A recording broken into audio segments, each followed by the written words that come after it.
ሄሎ ጋይስ እንዴት ናችሁ? ዛሬ ደግሞ በእለት ከእለት ህይወታችንና በስራ ቦታችን የምንጠቀማቸውን 10 የእንግሊዘኛ ቃላት ምናይ ይሆናል ማለት ነው። አብራችሁን ቆዩ።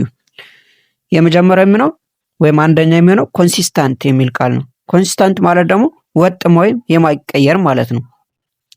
he is very constant in his work he is very constant in his work ስንል እሱ በስራው ላይ የማይቀየር አቋም አለው ወይም ወጥ የሆነ ዓላማ አለው ማለታችን ነው። ሌላው ሁለተኛው የሚሆነው appreciate ማለት ደግሞ ማድነቅ ወይም ማመስገን ማለት ነው። I really appreciate your help ስንል እርዳታን በእጅጉ አደንቃለሁ ወይም አመሰግናለሁ እያልን ነው ማለት ነው። ሌላውና ሶስተኛው የሚሆነው efficient ማለት ደግሞ ብቁ ወይም ቀልጣፋ ማለት ነው። ኤግዛምፕል ስናይ we need efficient way to finish this task ስራችን ለመጨረስ ቀልጣፋ የሆነ መንገድ ያስፈልገናል እያልን ነው ማለት ነው። ሌላው የሚሆነው ደግሞ አራተኛው prioritize ማለት ደግሞ ቅድሚያ መስጠት ማለት ነው። you should prioritize your task ስንል ለተግባሮች ቅድሚያ መስጠት አለብህ እያልን ነው ማለት ነው። ለተግባሮች ምን ማለት አለብህ? ቅድሚያ መስጠት አለብህ እያልን ነው ማለት ነው። ሌላው አምስተኛው clarify ማለት ደግሞ ማብራራት ወይም ማጥራት ማለት ነው። could you clarify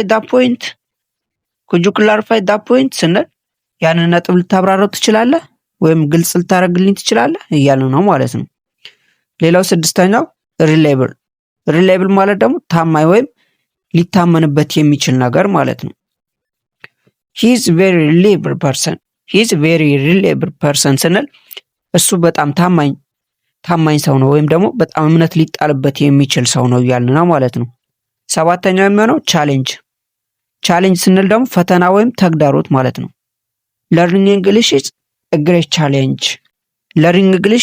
great challenge ስንል ለምሳሌ እንግሊዘኛ መማር ትልቅ ፈተና ነው። ይሄ ፈተና ለሆነበት ሰው ማለት ነው። ሌላው ደግሞ ስምንተኛው analyze ማለት ደግሞ መተንተን ወይም መመርመር ማለት ነው። we need to analyze the information ማለት አለብን መረጃውን መተንተን ያስፈልገናል ማለት ነው። we need to analyze the information መረጃውን መተንተን ያስፈልገናል ማለታችን ነው ማለት ነው። ሌላው ዘጠነኛ የሚሆነው ኢምፓክት ማለት ደግሞ ተጽዕኖ ማለት ነው። technology has a big impact on our lives ቴክኖሎጂ በህይወታችን ላይ ትልቅ ተጽዕኖ አለው ወይም ትልቅ ተጽዕኖ እያመጣ ነው ማለታችን ነው ማለት ነው። ሌላው አስረኛውና የመጨረሻው የሚሆነው ሩቲን ማለት ደግሞ የተለመደ ተግባር ወይም ሁልጊዜ በተለመደ ሁኔታ የምናከናውነው ማለት ነው።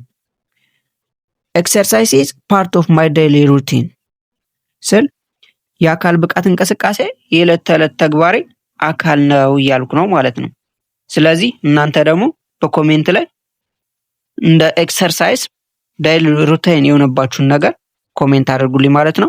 ከተመቻችሁ ላይክ ሰብስክራይብ ማድረግ እንዳይረሳ፣ ለሌሎችም እንዲዳረስ ሼር ኮፒ ሊንክ ማድረግ እንዳይረሳ። ስታይ ሴፍ